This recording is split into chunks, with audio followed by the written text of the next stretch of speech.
Hi, good afternoon, and welcome to our webinar on the future of affordable housing in the US, finding solutions for income inequality in a post-COVID America.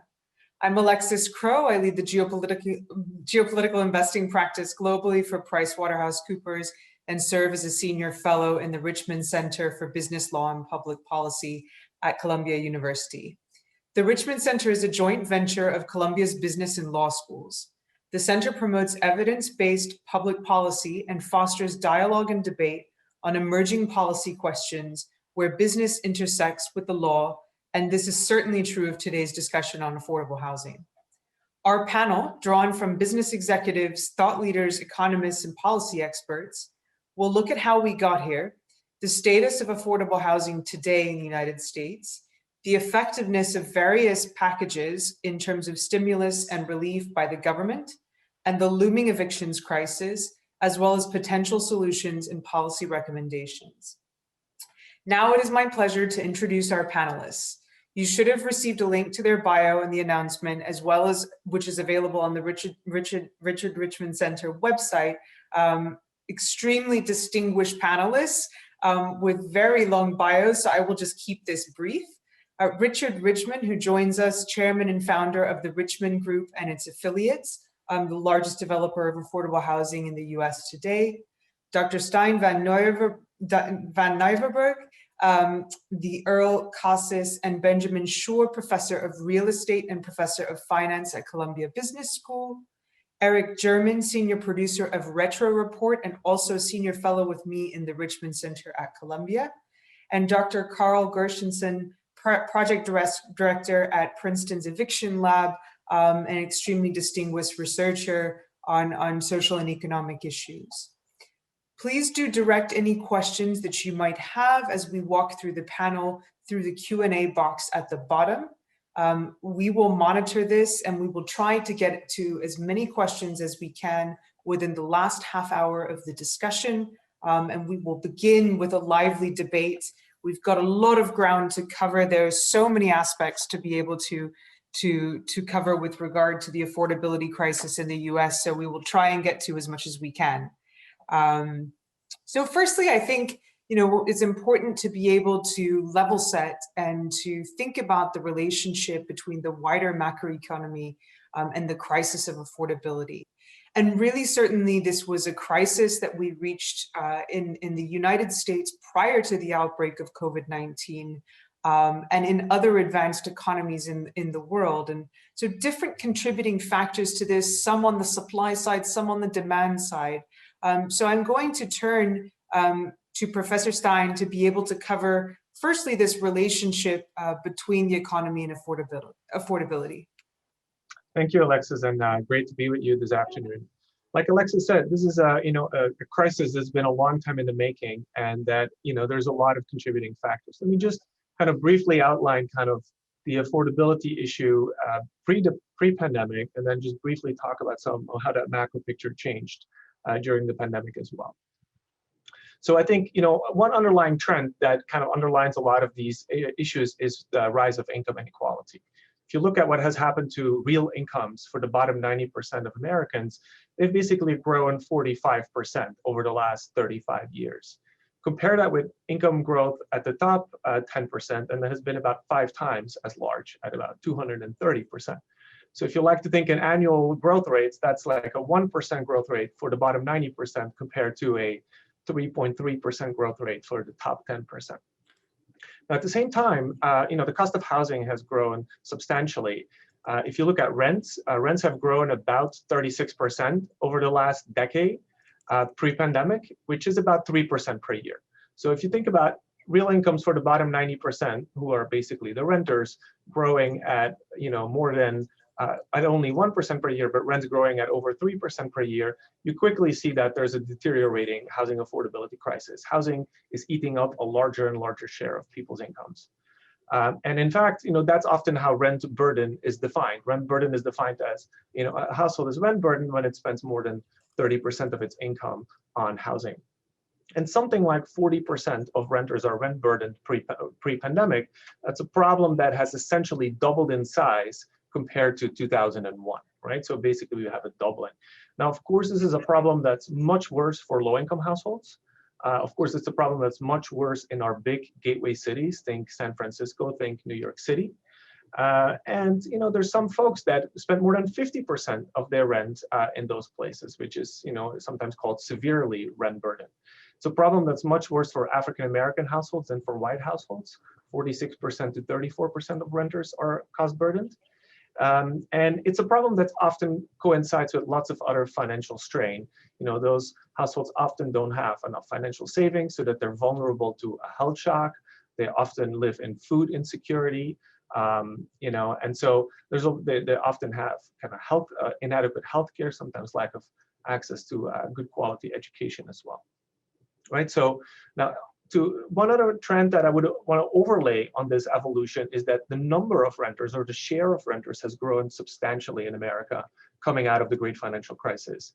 That's in part because a lot of folks were pulled into homeownership temporarily in the subprime boom of the early 2000s, only to lose their home later in the second half of the 2000s in the housing crisis. And many of these folks never regained home ownership. So we have a lot more renters. And while definitely some of that is by choice, a lot of that is kind of out of necessity. And that's an important observation because meanwhile, house prices have been on a tear. They're now 30% above their 2007 peak. And all of this capital gain in the housing market has essentially, only benefited those who were lucky enough to remain homeowners after the great financial crisis. And the flip side of that is this rise in house prices has kept homeownership out of reach for a lot of these renters. So let me briefly turn to the situation in the pandemic. Now, obviously, there was a massive unemployment shock in spring last year, with 7 million people losing their jobs, unemployment skyrocketing to almost 15 percentage points. Meanwhile, the unemployment rate has come back down to something like 6.2% last month. So that's obviously an enormous improvement, but it's still far above where we were pre-pandemic. And it also doesn't count a lot of people who have dropped out of the labor force, including a lot of women who kind of have been forced to stay home, for example, with children that did not have access to in-person education. At the same time, the share of rent-burdened households has actually increased substantially last year. Something like 30 million adults live in food-constrained households, according to recent census estimates. A lot of renters don't have $5,000 in net worth, so if there's a big shock, again, they're very vulnerable. And we'll talk about this more later, but the pandemic kind of exposed 17 million households to eviction risk. And finally, to kind of, a last coda on the house prices. House prices have been rising very rapidly this past year, in part because of low interest rates, due to government intervention. And again, this has benefited homeowners, just like stock prices have gone up a lot. That has, benefited the wealthy, so that this kind of rise in wealth inequality has kind of dramatically accelerated in this past year. One last thing I will say is that a lot of folks missed mortgage payments. There's something like $70 billion in payments on debt, on consumer debt, mostly mortgages, but also student debt, auto loans, that will need to be paid once the foreclosure moratorium and the debt moratorium expires at the end of June. So there's a lot of debt. 60 million households owe some amount of debt. And so that obviously helped, that foreclosure moratorium obviously helped us avoid a massive foreclosure crisis like the one we saw in 2008 to 2012. But the flip side is that a lot of these debt payments will still need to be made this year, and obviously cause some risk of a severe foreclosure crisis, possibly eviction crisis kind of looming on the horizon. So let me stop here. Alexis, I'm sure we'll have more time to talk about all of these things later on. Thank you so much. So we have a lot packed in there. I think certainly one thing that's very clear is if we look at a chart of median rents going even from 2015 in the US, from $800 to $1,200 within the last 6 years, which is just an extraordinary increase. As you say, that burden following on that bottom 90th percentile of the income distribution. I think a number of different factors also in what you shared, that the question of affordability is very wide along the income spectrum. and that the question of affordable housing can encompass anywhere from homeless to low to median income to all the way to workforce housing. We were talking about one famous former Californian executive turned Texas executive calling for the development of affordable housing down in Texas with the exodus of people from California moving into Texas. And so can indeed include some of the workforce. We've seen executives in some of those high price point areas that you mentioned, the superstar cities, Seattle, and even now, even Portland moving into the ranks with a lot of CEOs starting to build out affordable housing and workforce housing in even the Bay Area as well. I think it's also important to note that this crisis of affordability is not unique to the United States. It's something obviously that we've also seen prevalent within other advanced economies. There was a fantastic chart back in 2018 of the number of years a skilled worker would need to be able to work to be able to afford a 650 square foot apartment near the city center. And starting with New York, that's about 12 years, and then moving up even above New York, Hong Kong, London, it could get up to 20 years. So significantly also probably contributing to some of that wealth inequality. And another contributing factor, which we'll cover today, is also the extent to which global capital flows have also contributed to the rise in price and skyrocketing demand for some of this housing near the city center. Now I would love to turn to Richard Richmond just to talk about, we've talked about an increase in demand for affordable housing in the crisis, but also I just want to think about what is the increase in cost on the supply side? You and I've conversed over the years. Obviously, there's things such as inputs and development, but also thinking about land, and love to get your take on that. Thank you, Alexis. I think I'd start off by pointing out one thing. There's not a great secret of how you make housing affordable if the government's going to have policies. And there's basically three ways that we've seen it done. One is having public housing, where the government tries to build it and then manage it. I'm prejudiced, obviously, although I work in public-private partnerships, our company with a lot of local housing authorities. The government's very good at collecting revenue and allocating it. Social Security being the best example, does it very efficiently. When it actually has to manage a process that's complicated, it falls down. It's just not in this country. I've been to a lot of the former communist countries. They all suffer from the same thing. And the thing that always ends up being neglected is maintenance. And you saw that in the New York City Housing Authority, where they not only couldn't remove the lead paint, but they ended up felt necessary to lie to the HUD about what they were doing. So if you're not going to have public housing authorities, and I know some people are talking about reviving that, which I think is a very poor idea. There are two ways to deliver affordable housing to renters. One is a rent subsidy, where you just basically take someone's income. You say they shouldn't have to be burdened with more than 30% of their income going to utilities and rent, and you give them a subsidy. And as many people on this event today probably know, that's called Section 8. And it really has worked. Part of the problem was it's expensive. And when we hit the 80s, Congress felt that they wanted to control the deficit, and therefore they did not continue to expand that, although that idea is gaining a lot of traction today. The other way to do it is to subsidize the capital cost.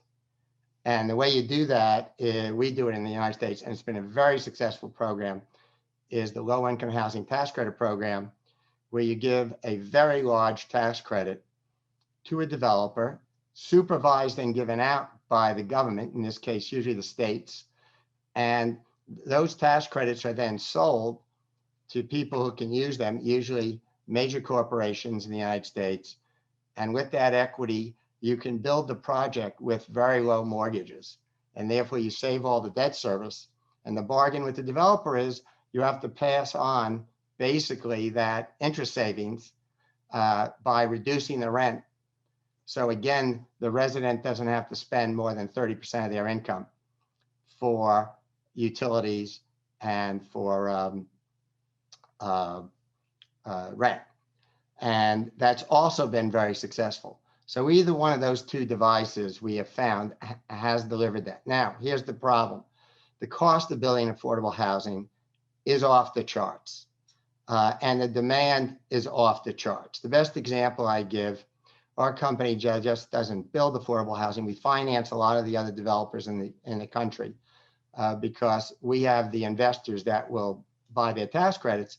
So about 2 years ago, before COVID, in New York State, every affordable housing unit has to be given out to residents based on a lottery. And that only puts that seeker of affordable housing in line to have their application reviewed. And there was a project in Brooklyn that we financed where there were 125 units, brand new units in Brooklyn, and there were 40,000 applicants that came in within a month.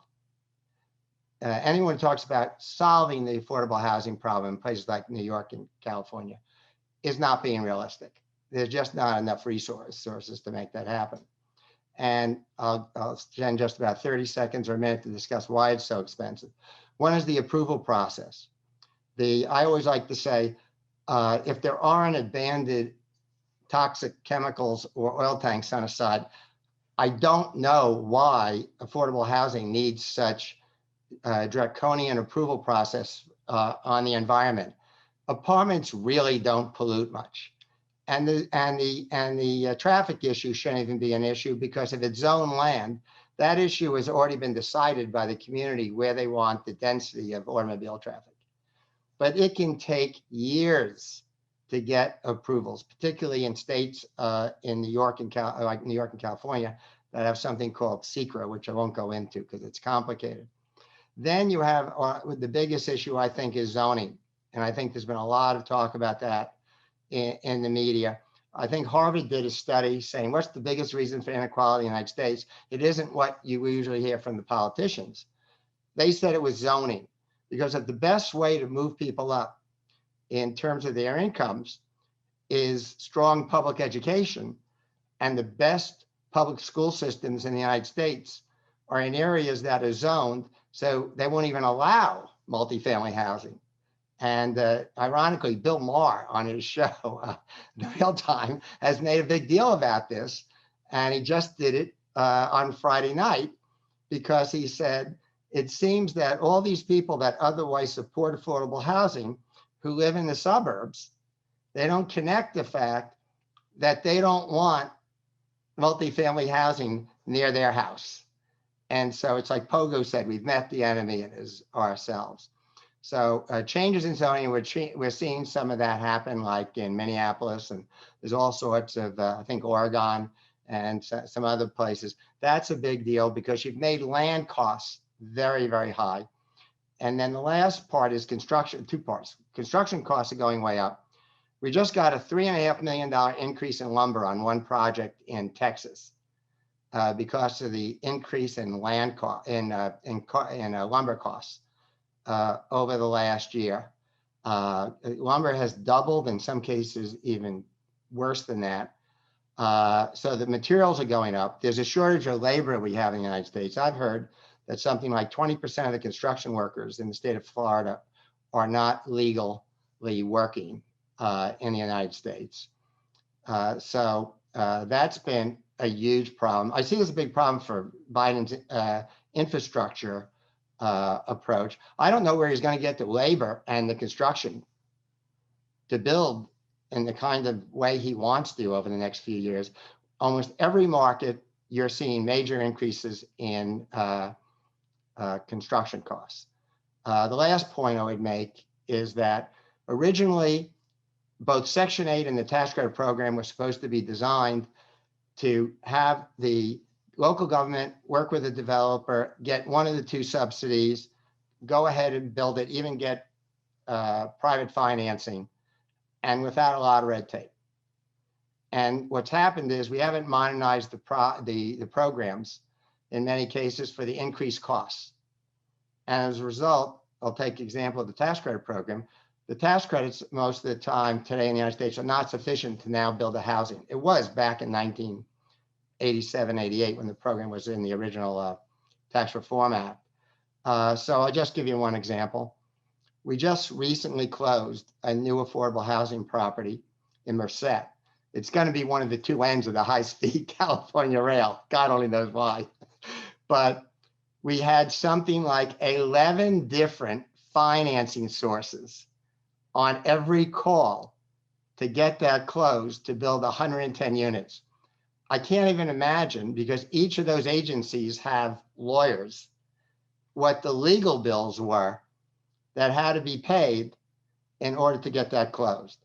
If that had been built in the late 80s or early 90s, you could have done it with one agency, not 11, but we've had this multiplication, almost like amoeba, of government agencies and quasi nonprofits that are necessary today to get a lot of this housing built. So it's a huge, huge cost problem, and it's a bureaucratic problem.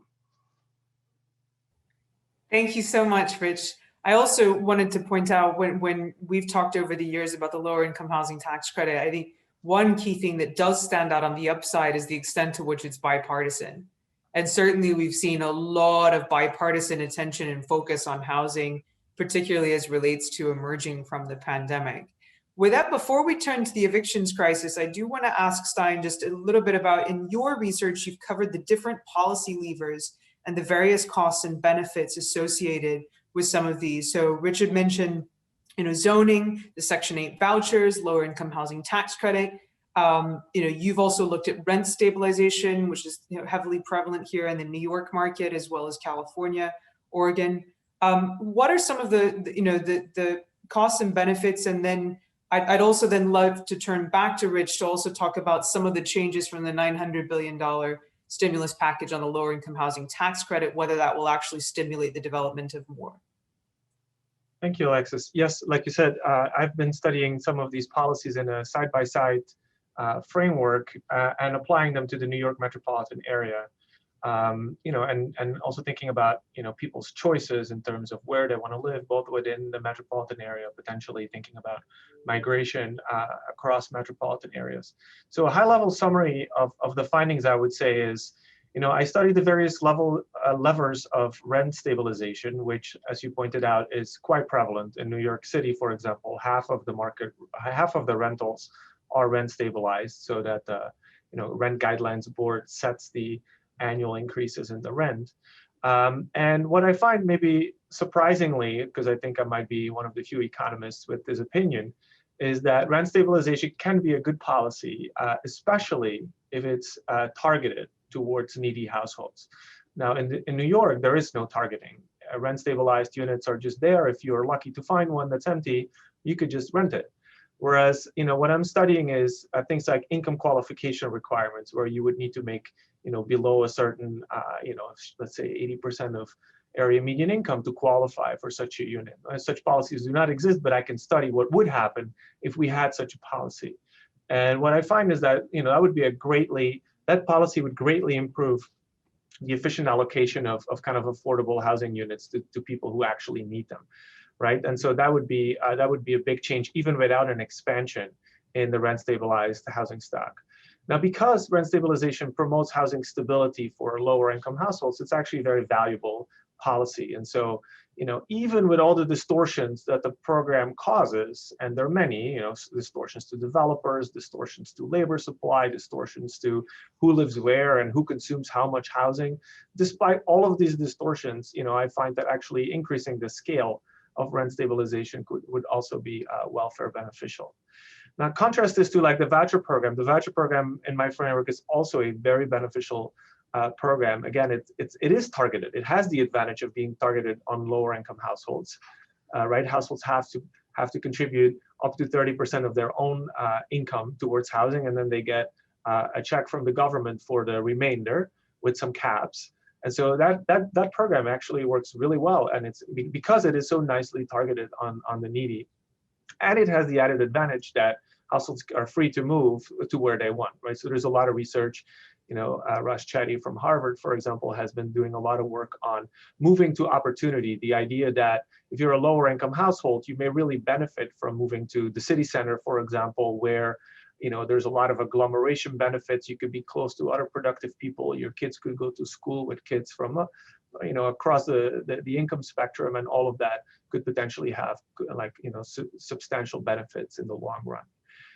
Low-income housing tax credits, obviously are also, and I would lump those together maybe with zoning, in the sense that what I find is that those type of policies, for example, an upzoning policy that allows for more urban density in the core of the metropolitan area, that type of program has obviously creates more supply, which is good. We need more supply.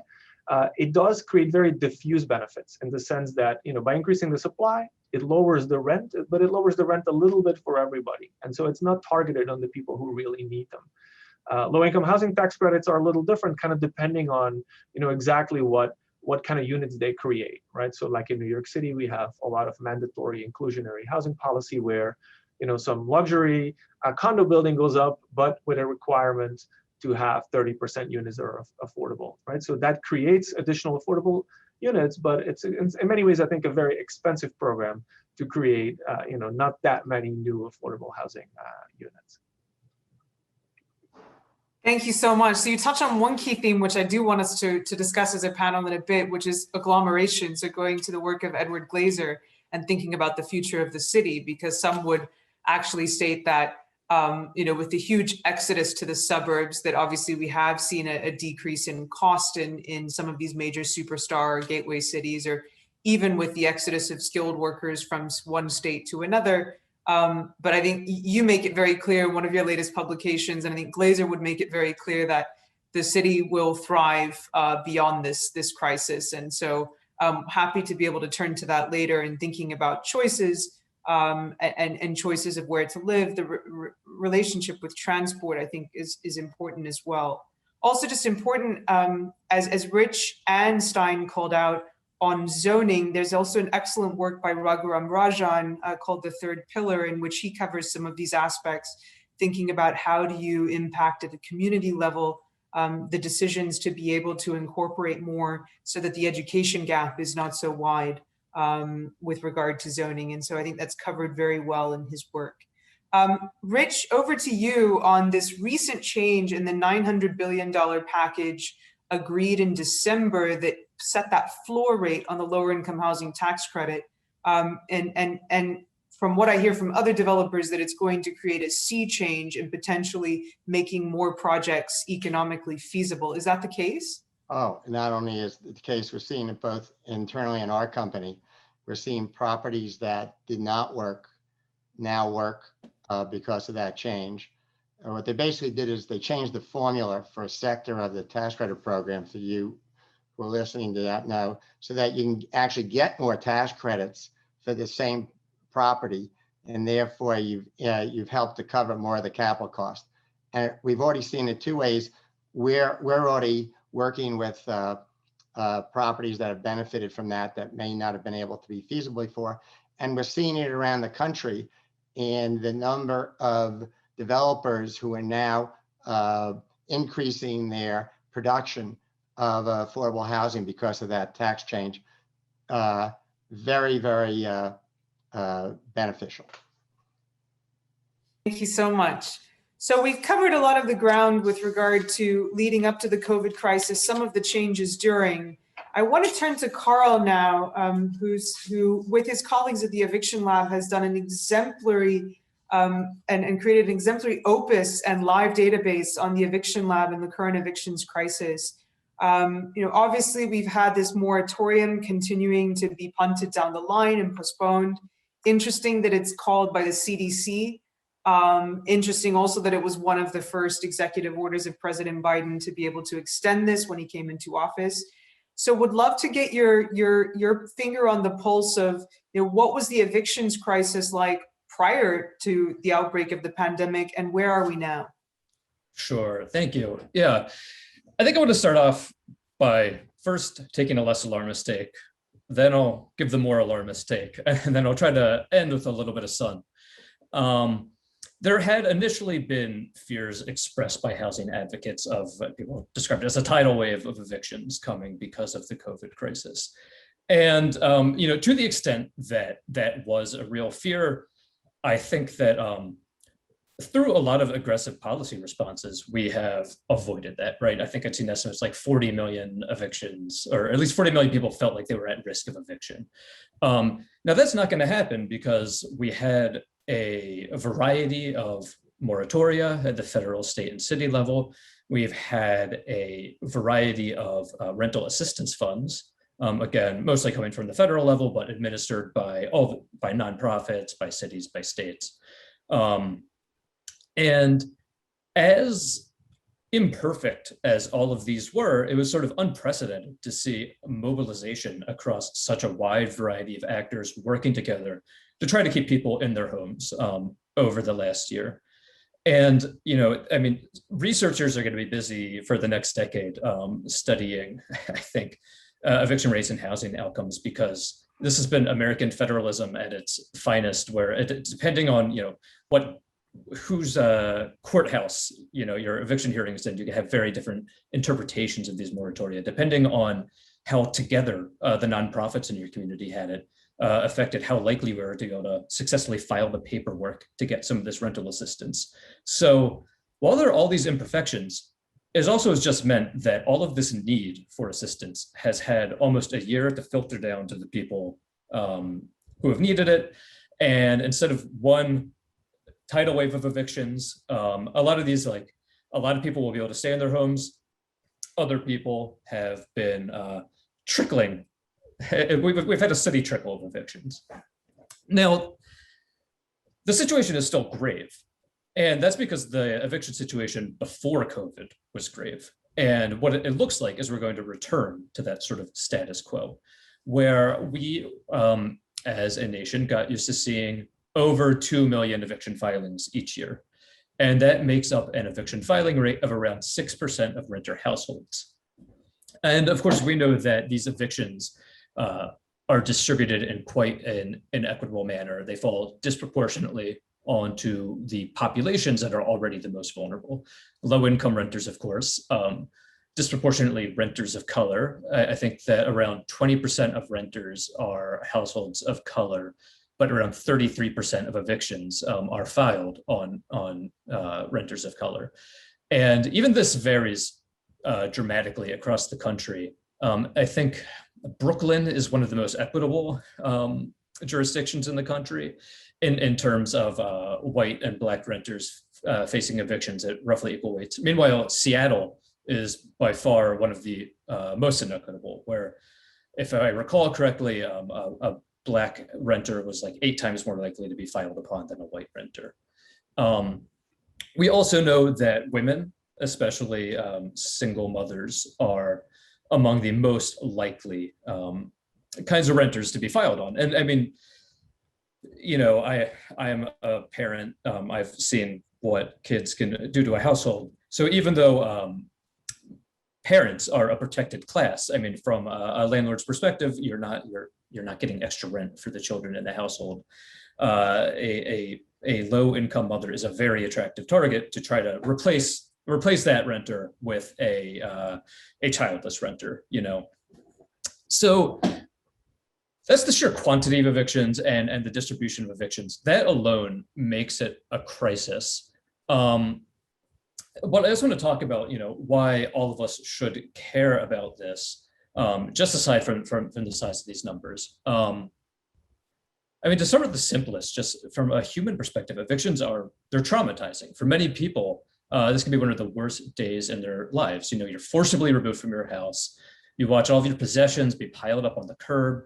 In most cases, these are hauled to the dump. You have to, put your life back together. You have no idea where your family's going to live next. So, if you just try to imagine going through that, it's no wonder that studies have shown that evictions are a cause of mental health problems like anxiety and depression. They're a cause of physical health problems, hypertension, heart attacks. Also, if you are someone who, let's say you have end stage kidney failure, you have some very a medical treatment routine that's very regimented. This is going to completely disrupt that. You're going to have terrible health outcomes because of this disruption of your home life. And of course, we also know that evictions lead to homelessness and in many cases, suicide. So before we turn to the more wonkish aspects of the eviction policy debate, I just want to encourage everyone to immerse themselves in some of the really excellent journalism that has come out, especially in recent years, on the human tolls of housing instability. I think that, even for someone like me who works with this all day, sometimes I just need to read some of this journalism to really sensitize myself to, the immediacy of this issue for so many of the renters who are affected. But I also want to stress that a housing system that's characterized by high rates of eviction, this is a dysfunctional housing system in many regards. It's not good for any of us. For one thing, there's a lot of research that shows that eviction is a cause of poverty as much as it's a consequence of poverty. We can link eviction causally to job loss. We can link eviction causally to relationship dissolution. We know that eviction wrecks credit ratings. It goes on your permanent record, makes it harder for you to find new housing that meets you and your family's needs. Put all this together, if you are evicted, it's very hard to reestablish your life. Makes it that much harder to find a new job and so forth. You are locked into a poverty trap. So this is one reason why we believe that providing stable and affordable housing for low-income renters is going to be a powerful way to just reduce the amount of poverty in American society, period. Now, there are also a number of negative externalities associated with the eviction crisis that all of us, one way or another, are paying for. For one thing, cities foot the bill for homelessness services. Cities foot the bills for a lot of the emergency medical expenses that are associated with suffering an eviction. We fund civil courts that just do nothing but process evictions all day long. And we also pay for the policing and public services that are often called in to respond to the aftermath of an eviction. So, all of that really adds up. And when you look at the average arrears for a lot of evicted households, in many cases, just from a pure accounting standpoint, it would be cheaper if we had just given emergency aid to these families and kept them in their homes, rather than sort of this Rube Goldberg response of bringing in 10 different social agencies to deal with the aftermath of the eviction. Another externality of evictions, which I think deserves more attention, is evictions disrupt the informal networks of social control and social assistance that underpin all neighborhoods, but which are especially valuable in low-income neighborhoods, where when neighbors know each other, when neighbors trust each other, they keep eyes on the street, reducing the amount of petty crime. There's this a great study of the heat wave in Chicago showing which sorts of especially elderly residents were most likely to die because of this, really terrible heat wave, which is unfortunately going to become more common. And just knowing your neighbors was a huge predictor of surviving, because there's someone to check up on you if the power goes out. There's someone to invite you, over to their place where there is air conditioning or something like that. So eviction disrupts all of these networks that are built up over, decades, and it replaces them with churn, just churn of residents who don't know each other, low trust, and so forth. And another kind of externality, which is especially pronounced because we know that parents suffer especially high rates of eviction, are all of the externalities that land on children. We know that eviction really disrupts children's development. I mean, first of all, children suffer from the same mental health problems as adults do when they're evicted. Children are more likely to suffer from anxiety and depression. Children are also more likely to suffer from sexual abuse after an eviction, whether because of extended stays of homelessness, in shelters or on the streets, doubling up on the couch of an acquaintance. And of course, this has traumatic effects down the line. We also know that eviction is associated with significant amounts of learning loss, whether because you are switching schools, disrupting friend networks, or just increased truancy because of evictions. And a really recent finding that Eviction Lab just published is that we can show that eviction affects children even in the womb. So eviction is such a stressful event for a pregnant mother, and also makes it harder for a pregnant mother to attain regular medical treatment, that we can show that children born to evicted mothers are more likely to be born underweight and are more likely to be born premature. And this is giving these children, or setting them on a disadvantaged path from the very start, literally before they're even born. So from this human capital perspective, eviction represents a massive underinvestment in our children. And then, of course, from a justice perspective, it's unconscionable and inequitable that in a society as wealthy as ours, that so many families and so many children are exposed to these traumatic events. Now, I said I tried to end this comment on a positive note, and I will put off talking about policy responses until a little bit later. But I think that what we learned over the last year, we saw record low eviction rates. We think that the mobilization of federal, state, and city resources prevented at least 1 million evictions as compared to a regular year. So we know that this is a crisis that is amenable to an aggressive policy response. And it's my hope that we as members of the housing community in the near future just really sit down and look at what worked and what didn't in the last year as we try to come up with more permanent solutions to this crisis. Thank you so much, Carl. As you were speaking, I was struck by just the wider linkages to the recession and then the recovery from this crisis. The IMF World Economic Outlook just came out last week, highlights the extent to which this is very much a sort of K-shaped recovery, according to which women are suffering as primary caretakers far more across the income and employment spectrum. So just thinking about the multiplier effect of that, also those in the informal economy, younger workers as well. They also highlight the education gap, which I think you're also pointing to. I think, so this potentially compounding, but the IMF also actually says that by their estimates that the crisis would have been 3 times as deep had we not had this extraordinary fiscal and monetary stimulus thrown at the issue across the globe. You mentioned this cutting edge journalism, and I'm jumping at the bit to be able to turn to my colleague Eric, who has covered the evictions crisis prior to COVID-19. I know certainly we connected on it right during the outbreak of the virus, and so really wanted to turn to you. You've shared with me some enlightening perspectives just from a micro level at how some of the evictions actually get through the moratorium and are followed through. Is this a question of, here we are all sitting in the East Coast at the moment, is this a question of just gateway cities, or is it also happening in places like Dallas? And what are some of the reasons behind that? Sorry, now I'm unmuted. Can you hear me? Yes.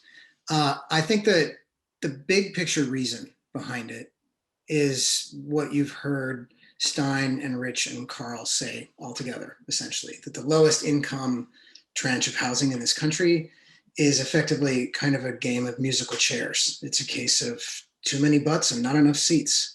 And so why are we seeing evictions? Because if you kick somebody out, there's plenty more where that came from. And so the baseline, despite the policy responses, that baseline problem continued to exist. And there still are a lot of people who need places to go. And right now, if you kick them out, there are apparently, people that will come in and take over those units. And to answer the question about, regionally, it varies greatly.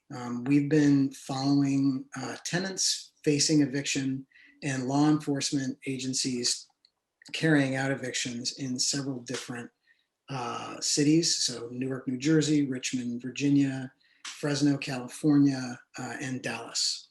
And as Carl said before, the idea that there's a national housing policy that's going to dictate your outcome, it can affect your outcome. And the more CDC moratorium certainly has. But the thing that matters way more is, what are the cops and the judges in your particular legal jurisdiction willing to do? Because at bottom, an eviction is men with guns come to lock a family out of their house or an individual out of their house. And so the judges and the local sheriffs or constables, their stomach for it under the circumstances ends up deciding, in most of the cases I've observed, what happens or doesn't. And so it's extremely varied. And in Texas, there was recently a judicial advisory panel that ruled that the CDC moratorium wasn't something that local Texas judges were going to have to follow. And so there are advocates in Texas who are concerned that we're going to see more evictions there. In New Jersey, for example, it's a very blue state, and there have not been many evictions. There are some. And so on that question, it really matters where you live, and not just what city, but like what precinct. What is the judge's attitude towards COVID or not? And then your final question was, how are evictions happening now, if they happen at all? Because it is true that there's way less of them. And they're happening either because judges are ignoring the CDC moratorium or questioning its legal justification, because effectively it's a public health body that is, I mean, the argument I've heard is that a public health body on a national level can't invalidate contract law in states. And nobody's sorted out the answer on that yet. And so there are some judges that just don't think it's legit. But then there are other loopholes. So in New Jersey, where there have been very few evictions, there have been things called ejections, where a landlord has been able to successfully claim that a tenant was a squatter. And I've been in touch with several different tenants who have records of having paid rent, and yet the lawyers for landlords were able to successfully claim in court that this person was a squatter and has no evidence and no basis for staying in their place. And so evictions happen like that. And then probably the much larger class of people getting kicked out of their homes is happening in the informal eviction category, where, you know, we have undocumented people we were in touch with in Fresno, California, who were being intimidated out of their homes with paperwork that was non-standard, not legal, but scary looking if you're not an English speaker. There are people who had been renting and paying rent only to discover that they'd been paying rent to an illegal subletter of some kind, and, you know, woke up one morning and the police kicked them all out of their home, right? And so there's at the lowest tranche of rentals, there's a lot of informality and cash only handshake deals. And when those things fall apart, none of it shows up in Carl's data. And so it's a thing that I've certainly observed many times over, but I don't have an accurate count of how much it's going on. But it's, despite the rules, it is possible to get kicked out of your home right now. And it's happening right now. Thank you so much. It's not time for cocktails yet. So I do want us to turn therefore to some positive opportunities in terms of policies. You know, there've certainly been some dynamics at play that have led, for example, Eviction Lab to do an excellent rating and ranking by state as to which states have actually implemented positive policies. And wanted to turn firstly to Carl to give us a little bit of insight on that. Rich actually mentioned some of the zoning changes in Minnesota. I believe that ranks top of your list in terms of housing policy. So really wanted to turn to you. What are some of the positive dynamics that we're seeing on a tangible basis?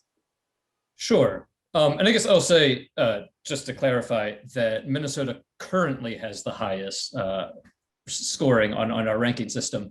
That New York used to be really high, but a lot of its emergency protections have expired, which is why New York, I think, now scores like 1 out of 5 or something like that.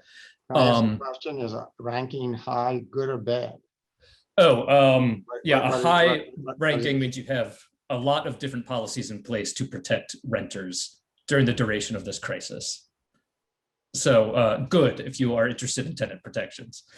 Well, generally, I'd like a little rebuttal when you get done. Sure. So yeah, this scoring system has 5 main categories. We score states based on whether or not they block the initiation of an eviction. This is, the notice to quit stage, or the filing. And it's important to remember that even the filing of an eviction can have negative consequences for a tenant. That's the point at which they enter into the legal system and can suffer hits to their credit, to their permanent record as a renter. And in many cases, people who are filed upon, they leave rather than subject themselves to the court system. Other states also intervened at the court, at the middle process of the eviction process. They suspended all hearings in courts. Now, this made a lot of sense when we, at the very beginning, or it still does, when we were primarily concerned about transmission in enclosed spaces. So we suspended all hearings so that even if you were filed on, no judgment would be rendered. And one important thing that Minnesota did is Minnesota sealed all eviction records for the duration of this crisis, which means even if you do receive a negative judgment, it won't go on your permanent record, which will make it easier for you to find housing when you leave your current residence. And I think that for a lot of people who in normal times are the kind of tenants who would not be filed upon and would not be evicted, you can understand it would be somewhat unfair for them to carry this sort of permanent mark because they happen to work in the restaurant industry or something like that. That's not something that they should have to carry with them for the rest of their rental lives. The third category that we scored states on was enforcement of the eviction order. So you could have a eviction judgment rendered against you, but at this point, the sheriffs are not showing up to remove you from your house. So that's 3 different points in the legal process where states or cities could intervene to keep tenants in place. 2 other categories, one we term short-term supports. And this involves like policies that made it illegal to, say, disconnect utilities during the duration of the crisis. I mean, it's always important. It was especially important in the depths of winter. Some states, they expanded the grace period to pay rent. In some jurisdictions, you can file to evict the second that a renter is late. And a lot of states responded by giving, a week, 2 weeks to get your payments in. And the final category, and this is a broad one, tenancy preservation measures, such as the elimination of late fees, the elimination of raising rent during the duration of the crisis. Because of course, if you raise rent by a severe enough degree, that can be tantamount to an eviction.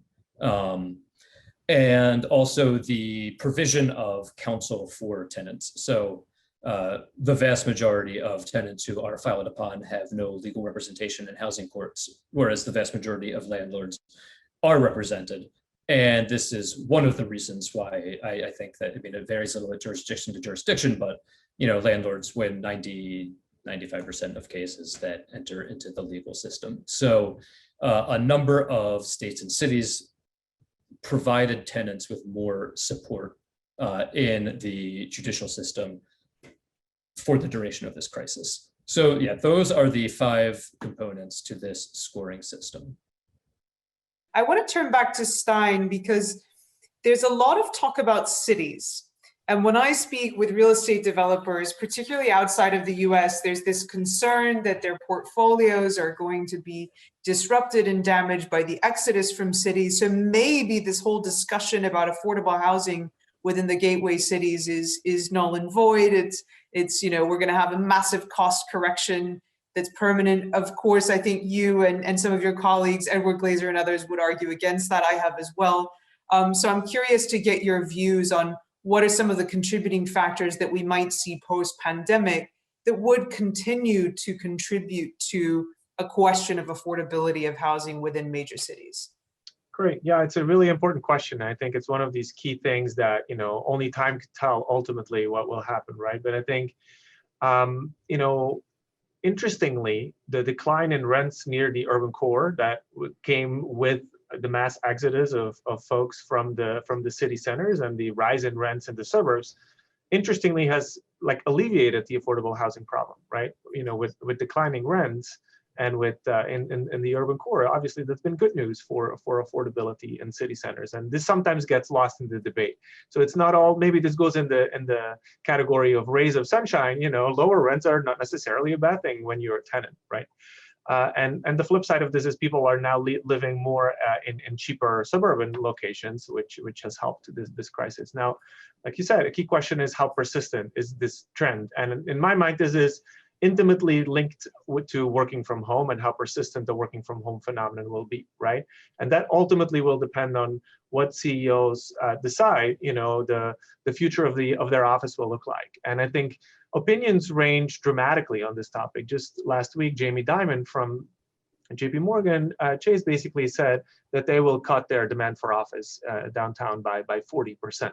And note that Jamie Dimon is a skeptic of the working from home movement. So, you know, and that, you know, JP Morgan Chase is the largest office landlord in Manhattan. So obviously, if there's more people like him out there, a 40% reduction in demand for office would be a dramatic shock to the commercial real estate sector, the office sector, especially in gateway cities. And so I think even if it's 20%, it would be a major shock. It would be a major adjustment to existing portfolios of commercial real estate investors. Now, I think time will tell. I think we will definitely, some of the shock after the pandemic will definitely be permanent. But in my mind, it's a matter of degree. It's a matter of, are 40% of workers coming back to the office 3 days per week? Or is it that 30% of the workers are coming back 2 days per week? You know, those differences are meaningful though, and they will add up to a reduction into a quite different reduction in aggregate demand for office. But that's the kind of debate we will have. And I think similarly with rents, right? So my research shows that, rents have, the rents far away from the urban core have increased a lot more than rents in the urban core. The same has happened to prices, but to a much lower degree. So if you think of prices as like a forward-looking indicator of future rents, right? So we like to think of asset prices as capitalizing current and future rents. Then basically what the data tell us is that there will be an urban revival. Rents in the urban core will grow faster than rents in the suburbs going forward, 2021 and beyond. So we'll see a partial reversion, but just how strong the reversal will be, will depend on how persistent the working from home phenomenon will be. And in my mind, and then according to a panel of experts, something like 30% of experts have argued that there's a substantial permanent component to working from home. The other 2/3 think it's mostly a transitory phenomenon. Thank you so much. I think it's very clear that Fed data has shown that in the case of the United States, the working from home phenomenon is bifurcated in terms of educational attainment, according to which if you have a college degree, you've more than likely been able to maintain your job and work from home. If you don't, then you're more likely to have lost your job. So I think further compounding that crisis. We have an interesting question coming through. I'm going to turn to Rich first to address this, and also the rebuttal on Minnesota versus New York. Do you know the annual cost to the government if, for example, a Section 8 subsidy was available for every one of the 2 million per year that are subject to eviction? Well, if you took 2 million, if you say the average low-income rent probably in the United States is about, for a 2-bedroom unit, is probably around $800-900 a month. Let's just say $10,000 a year, and you multiply it by the 2 million. You probably get a pretty good cost. My 3 points I'd want to make. When I didn't say this, but I think it illustrates the problem. When I say you're not going to solve the affordable housing problem in the United States, anyone who says just is being foolish or uneducated. The average cost, I would say, of a new unit in LA or in New York today is over $500,000 a unit. We're doing a lot of homeless housing, new construction in LA. It's $500,000 for an efficiency. In comparison, the average single family home in the Dallas metropolitan area is $240,000. One could make an argument that the migration of population in terms of low income people isn't so bad if it's able to give them much better housing options, and there's certainly no loss of jobs. But in this country, we've seemed to become negative about internal migrations, which has historically been the basis for the improving of people's lives in the country. So that's one point. I want to say two things. One, going back to the idea of having mixed income housing. I am a total supporter of the idea that I don't disagree with Minnesota. I think my objection was not to Minnesota. I totally agree with Minnesota because there are anti-vaxxers out there. I'm an anti-zoning person. I think zoning has one of the major issues confronting the country, certainly affordable housing. So I applaud what Minnesota's doing. My argument was, one, is that I think we should have economic integration in our housing. I don't think we just should have all the tax credits given 100%. We got off to a really bad idea, which is not required by the law. We've allocated, when someone has a project today and wants to get tax credit, most of the allocation, the way they give them out, is if you're doing 100% low income. And so where do they end up going? Again, back to zoning. You're reinforcing segregation in the United States. We've done some experiments in my company, which I've been a big proponent on. I try to get Castro to listen. I couldn't in the Obama administration. I like to see that the housing's built in integrated neighborhoods and that the project itself is integrated. And I think one of the great achievements I had personally with I have two kids. They both lived in New York after college, and they lived in very nice, you could say, luxury apartments. And they both had excellent jobs and they could afford it. And I said, oh, 20% of the people who live in your building are low income. And they said, come on, what rent are they paying? I said, $1,100 a month for that 2-bedroom that in New York got up to $7,500 a month. I don't consider that a bad thing. I consider that a good thing. And the reason is, in New York, you need tax abatement to even build luxury housing, because the taxes can eat up 35% of your gross income. And so almost all the luxury housing built in New York, this whole argument against gentrification is really know-nothingism, because there isn't probably a developer in New York who's going to build luxury housing who's not going to have at least 20 and now 30% of that project low income, because if you don't do that, you don't get the tax abatement. It's called 421A. So also around the rest of the country, I've argued most of the renters in the United States are about at 80% of median income, which most people define as affordable, or we call it now workforce housing. If you allocated credits to, let's say, 40% of the people in a property, chances are the other people in the property would be at 80% or below. And the new tax credit law, which now allows what we call income averaging, recognizes people at 80% of income need affordable housing. You could build 250% more housing for people who need it in the United States with the same exact federal subsidy. And so my point is, it's all about policy. Good policy makes a difference. To talk about these issues and not really understand the importance of designing them well creates a lot of waste and creates a lot of people who can't get housing who probably could if the government programs were designed better. I'll give you another perfect example. Then I'll talk about the eviction process. At the beginning of the CARES Act, there was a debate as to whether we should expand Section 8 vouchers or create whole new programs at state agencies, give the money from the CARES Act to the states and let the states take care of people who couldn't pay their rent because of economic distress and COVID. I made the argument with a number of senators, including Ron Wyden, who I know very well, who's now the Democratic chairman of the Ways and Means Committee. And I said, you can't give it to the states. They're not in the business of providing subsidies directly to residents. That's done through the local housing authorities. Like in New York, it's not the state housing agency. In Florida, it's Miami, and it's Hillsborough County, which is Tampa. I said the advantage is that if you want to get that money out fast, We already have an existing program called Section 8 vouchers.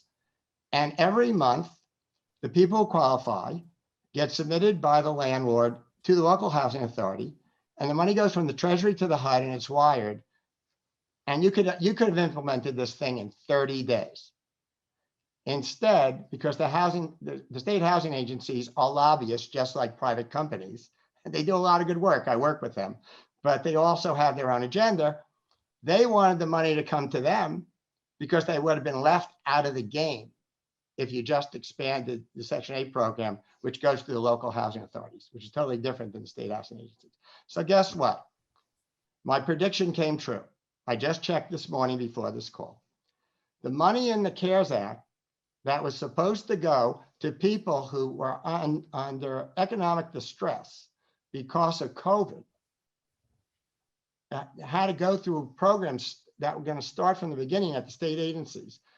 It's still in bureaucratic morass of all the money for all the tenants. It's almost been a year that we've applied for. 80% of the money has never been allocated by the state agencies. This money would have been flowing 11 months ago if it had gone through the Section 8 voucher program. So I want to repeat, good policy is really important. A final point on eviction. Evictions are, like most issues today, they're complex. There are reasons for evicting tenants that are unrelated to whether they lose their job or not. I can tell you, my company, we've virtually evicted no one for a very simple reason, that if someone, first of all, eventually they'll get their CARES Act money, will pay for the rent. But in addition, no one, during the beginning of COVID, nobody was looking for apartments. People were scared. We didn't even show apartments. It was all virtual because the disease risk was too high. So even if someone couldn't afford their rent, from a humanitarian point of view, why would you evict them? You weren't replacing them. If they were under hard times, let them have the benefit of continuing in the housing. So we had very few evictions because it made no sense. It's also the right thing to do. And when you're dealing with COVID. But you do have bad tenants. I know it's a shock. You have drug dealers. You have We have a prostitutes. question coming through about this, about dangerous or disruptive, tenants. Again, it's complex. The point is that in places like New York and Connecticut, if you get a really dangerous tenant, it could take you 6 months to get them out. And I'll just give you one quick anecdote. We took over the public housing, some of the public housing from the state of, in Stamford, Connecticut. And I won't go through all the details. It was a complete mess. And so we promised that the tenants that were, followed the rules and so, which was most of the tenants, we would protect them for life in terms of rent increases. They could stay there. And we basically saved $100 million for the state and the city, totally gutting, replacing it. We manage it now. It's unbelievably different, but we were trying to get rid of a criminal. And never forget this, the legal aid attorney was trying to prevent this criminal from being evicted. She was very nice, very intelligent woman. And we said to her, our problem is you're stopping us from evicting this person who's a danger. There were shootings, there were murders before we got involved on the site. And if we don't evict them under the law and they go ahead and murder one of the other tenants, you'll be in court for the deceased person's family suing the property because we didn't evict them because we don't operate a safe environment. In the state of Florida, you're responsible, even in affordable housing, for providing a safe, and this has happened to us, particularly in Orlando, which is a whole nother problem, that if a drug king follows a person he has a dispute with who happens to walk on your property, having nothing to do with you, even if you have armed guards, and that person gets shot, you're probably going to have to settle with the person who gets shot, who's probably a drug dealer, and pay them $2 or $3 million. I'm not exaggerating. because it's impossible to defend those cases, because the state law says it doesn't matter if someone walks on your site and kills somebody who's not even a resident and guest on your site, you're responsible. So when you say all evictions are bad, I go, that's not the real world, and the law doesn't allow us not to evict people who are dangerous to other residents. And I'll just make one last argument, which I'll say. Our properties usually have huge waiting lists.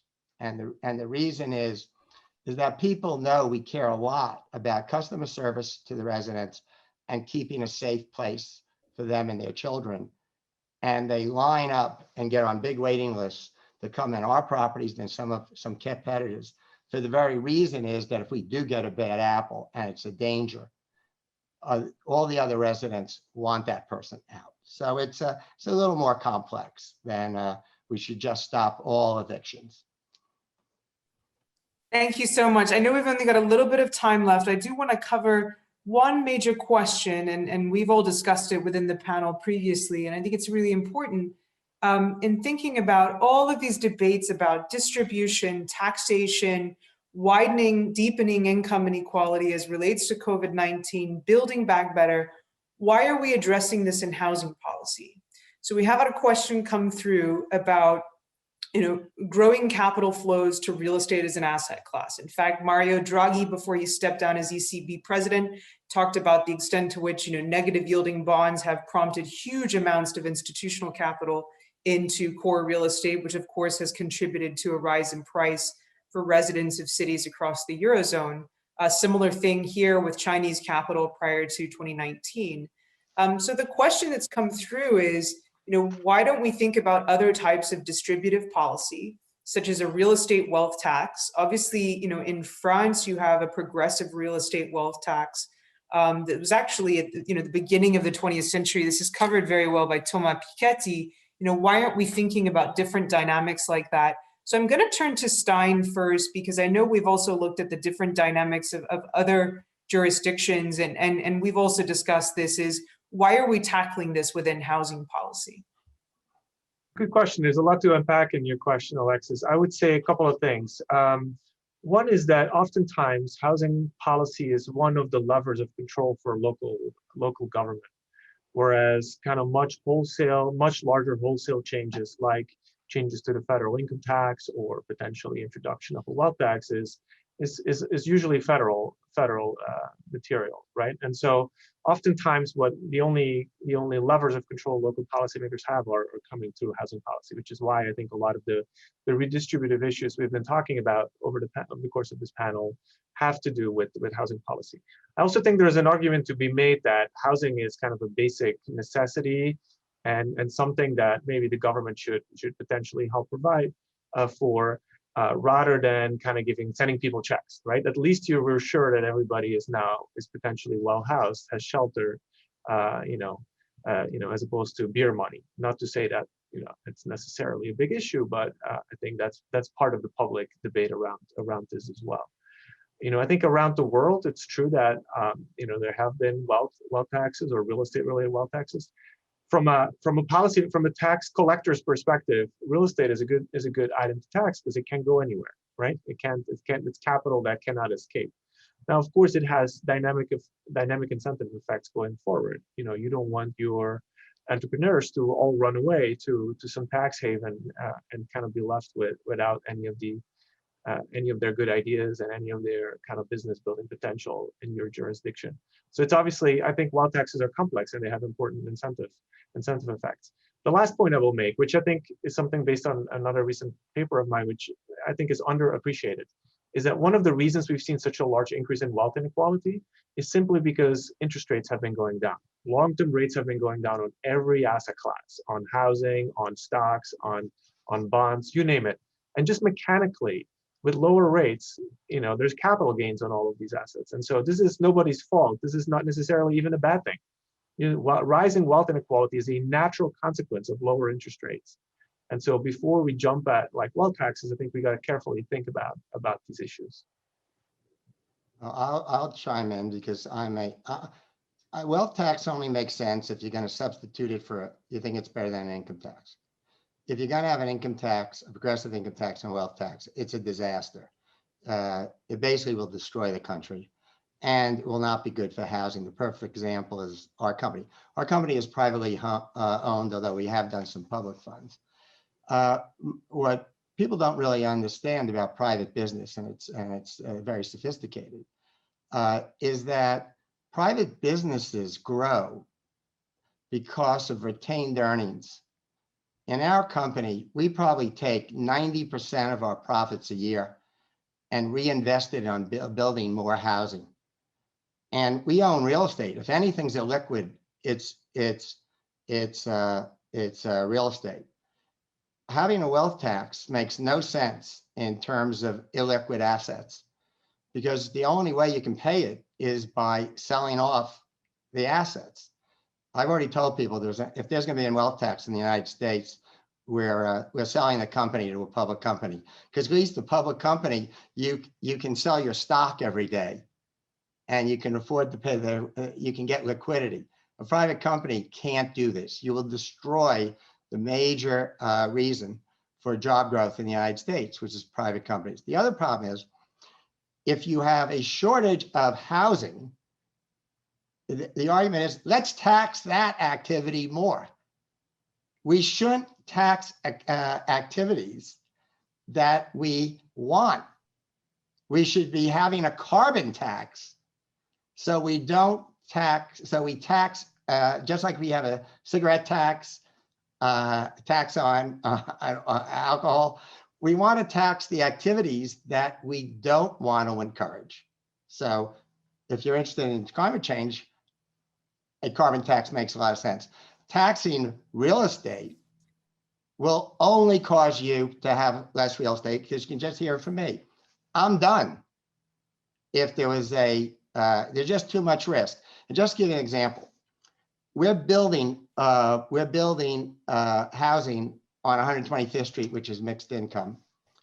The cost of the building is, for 400 units in New York, is $250 million. We're getting some tax credits, which we actually bought ourselves. And we have to guarantee Citibank and the city of New York mortgages that are about $150 million. $150 million in mortgages, because if we don't complete the building, we have to pay it back. Who has the financial resources to go build those 400 units in New York, unless someone's built up a lot of retained earnings that when we give them our financial statement, which both the city of New York and Citibank want to see, they know that we can do that. It isn't some small nonprofit that can do that. We're doing homeless housing in a joint venture with great partners in LA. The cost is $600 million. It's 1,200 units. Who do you think, if you're going to have the private sector, who's going to sign the construction loans? And I will tell you why we're in it. We're working with a phenomenal local partner who does a lot of work in the nonprofit area. And they said, given the size of the project, we actually provide them with equity. Said, we want you to be our partner on this one, because the $600 million is just too big a risk for our company. And so we needed someone with a big balance sheet that could come in and be willing to share some of the risk with us. So it's great to have all these like theories, and Elizabeth Warren can have her theories. The fact of the matter is, who in the private sector would have the balance sheet to sign the loans to build $600 million of 100% homeless housing in LA, unless you have retained earnings? Thank you so much. There's so much in here. And there's two questions I do want to address. One is, we've all discussed today, I think very clearly, a social crisis that has deep roots to the macroeconomy. And Rich, you just highlighted, the climate crisis, which has been deemed to be humanity's biggest negative externality. To what extent in this whole world driven by ESG, to what extent are there trade-offs on the E and the S components of ESG? I actually want to turn to Carl first, because you're living in the Philly area where there's a lot of changes with regard to zoning, et cetera. But I kind of want to turn to you to say, when you confront people, to what extent is there a trade-off, or does there have to be a trade-off between environmentally friendly, protecting the environment, and housing policy? Yeah, I mean, fortunately, I think that climate policy and housing policy go hand in hand. I mean, we want to build densely in urban areas, increase the housing supply in the places where people want to live, where they're close to jobs, close to transit. I think it's a win-win. And a lot of the problem here is just overcoming resistance to new construction. Of course, a lot of this comes from already existing homeowners, and that's one can of worms to deal with. A lot of resistance does come from existing residents of neighborhoods who understandably don't have much trust in outsiders or in city government. They feel like they're always in the losing end of transactions. And I do think that in order to build the necessary coalitions to dramatically increase the housing supply, bring down costs like I want to, you need to sweeten it with some protections for existing renters, existing residents, demonstrate your good faith. And then you're able to punch through all of the inertia. And I mean, there's so much inertia in Philadelphia that I know all too well. And I know like every city has its own dysfunction when it comes to upzoning and getting through the review board. So that's how I would go about that. Thank you. I want to turn to Eric. Do you have any thoughts here on the E versus the S component? One thing I was going to ask you at the top was when you use terms like ESG, could you define them for the lay people in the audience who may not know what you mean? So I'll be that guy. No, absolutely. So this is the environmental social governance criteria born out of the Sustainable Development Goals, deemed from the UN, deemed to be able to drive investor capital and portfolio flows, even corporate policy and behavior, and increasingly reporting toward more sustainable policies. And I think what we've seen, some of the discussions I've had with asset managers and with developers, is that there can be a trade-off, particularly in the real estate landscape. And in fact, even in New York, and Stein, we talked about this as well, that New York City now has a climate prerogative for developers, and that if you have a percentage of affordable units, you could take a write-off from that, because of the increase in the cost of capital that Carl is highlighting. So I think that obviously there can be some trade-offs here as well. When you look at the American Jobs Act that President Biden is talking about, Chrystia Freeland in Canada also talking about retrofittings, Prime Minister Moon in South Korea as generating jobs. Rich talked about the immigration issue, all of this contributing to an increase in cost. I think there's a question of, can we afford to be luxurious about climate at a time when we're talking about evictions, is I think the tension. Yeah, and I'm not sure. And I feel like if there's an answer to making more housing units available to low-income people who need them, I mean, what I take from what Richard has been saying throughout this event is that you have to really understand the business reality that the market is providing most of the housing that people live in this country. And so providing more housing means that there need to be incentives for people like Richard to build more of this stuff. And so to me, like the question is probably in terms, it'd be great if everything we build from now on is green, but it seems like the need more than anything else is to build incentives into the programs that large scale developers participate in, so that it makes more rather than less sense for them to build more of this housing. I know that's a very simple and basic idea, but I am listening, Richard. No, but the point is, you're trying to make a lot of things work together. That's why I said I like integrated housing, because you're building luxury housing, but you're also getting 20 or 30% of the residents are going to be low-income people in New York. I consider that a good thing. And by the way, they're not being built in the poor neighborhoods. So those kids who go to those schools, they're going to have better integration in the schools. The social benefits of having low-income people live in better communities, I think, is enormous. And there is no competition between being favoring green, which I do, and also being productive. I'll give you a quick story. So we're very heavily involved in Florida, both on the East and West Coast. The East Coast typically has had higher hurricane standards when you build in case of wind than the West Coast. So I went to our head of construction and I said, I want to build to East Coast standards. I want to build to 160-mile-an-hour winds, not 140, which you could do it in the West Coast, but you had to do 160 in East. They said, why? Because I believe in climate change. And I believe, I'm not saying every storm that happens now is due to climate change, which I guess some politicians say, but over the long run, there's reasonable belief that there's going to be more storms. And I want to build something for the future. And therefore, let's spend a little more money now. And so we're making it better in terms of the potential for climate change later on. And in addition, we're going to get lower insurance rates by building it better. And it may cost us a little more today, but over the next 20 or 30 years, the insurance rates will repay the investment. Let's do it. We don't have to, I know it's a cliche, false choices. There is no reason in the world why one cannot be concerned about all these other issues, the social issues, being green.